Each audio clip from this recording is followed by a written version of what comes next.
Infinity squared is basically infinity, and e raised to the infinity is infinity.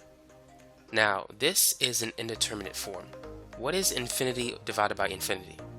Is it 1? Is it 0? Is it infinity? We don't know. So when you get into a situation like this, you need to use L'Hopital's rule. And the basic idea of L'Hopital's rule is this. The limit as x approaches some number c of f of x over g of x is equal to the limit as x approaches c of f prime of x divided by g prime of x. So basically what we can do is turn f into f prime and g into g prime. We could do so by taking the derivative of the top and the bottom separately. And then maybe we can simplify it into a form that we can get the answer. This is the problem limit as x approaches 2 of x minus 2 divided by x squared minus 4.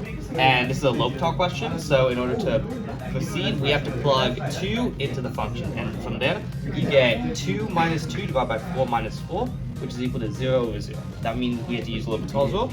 So then we take the derivative of the top and bottom function, so x becomes 1 and negative 2 becomes 0, and x squared becomes 2x, while negative 4 becomes 0. And you plug 2 back into the equation, and that gives you 1 over 4, which is your final answer. Alright, so here for problem 2 of L'Hopital's rule, we have limit as x approaches 2 and for the given function. And for L'Hopital's rule, you have to have the function equal to 0 over 0 or infinity over infinity to be able to use it properly. So in this case, the function is equal to 0 over 0, and you have to take the derivative of the top function and the bottom function as shown here and here. And once you find them, you plug it back into the original function and substitute 2 back into the function, and you just plug and chug, and once you solve for the function, you get your answer of negative 6/5. So this is problem 3 of our L'Hopital's problem set, and this problem is the limit as x approaches 0 of sine x minus x over x squared. So what we first want to do is plug in 0 into x to see if we can actually find the limit. But when we do that, we find that the limit equals 0 over 0, which is indeterminate form. To fix this, we can use L'Hopital's rule to find the derivative of the top and the bottom. So the derivative of the top, sine x minus x, is equal to cosine x minus 1. The derivative of the bottom is x squared is equal to 2x.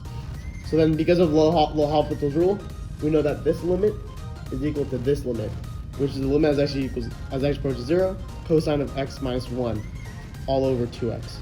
However, when we plug in 0 with this again, we also get indeterminate form, which is 0 over 0. Therefore, unfortunately, we have to use L'Hopital's rule one more time, where we find the derivative of cosine x minus 1, which is equal to negative sine x, and the derivative of 2x, which is equal to 2. So now we know that limit is equal to this limit over here, which is the limit as x approaches 0, negative sine x over 2. And when we plug in 0 for that, we get 0 over 2, which is 0, which is our final answer. Hello, so this is problem 4 of our video, and this is how we do late hospitals rule college board style. So here we have a question. G of x is differentiable and continuous, and over here we have the graph of f, and g of x is defined as the integral from 0 to x of f of t dt, and we have to find the limit as x approaches 2 of g of x over x squared minus 2x. So first thing we did was we found what g of 2 is and we did that by finding the integral. And so you take the area of this portion over here and the area of this portion over here and add them together, and we found that that's 0. So then we know that 2 squared minus 2 times 2 is also 0.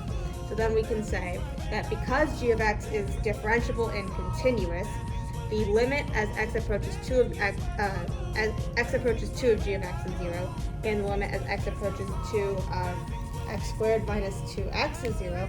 So we can use L'Hopital's rule, and that means that the limit of as x approaches 2 of g of x over x squared minus 2x is equal to the limit as x approaches 2 of g prime of x over 2x minus 2, which is, and we know that g prime of x is f of x. So then we can plug in the limit as x approaches 2 of f of x over 2x minus 2.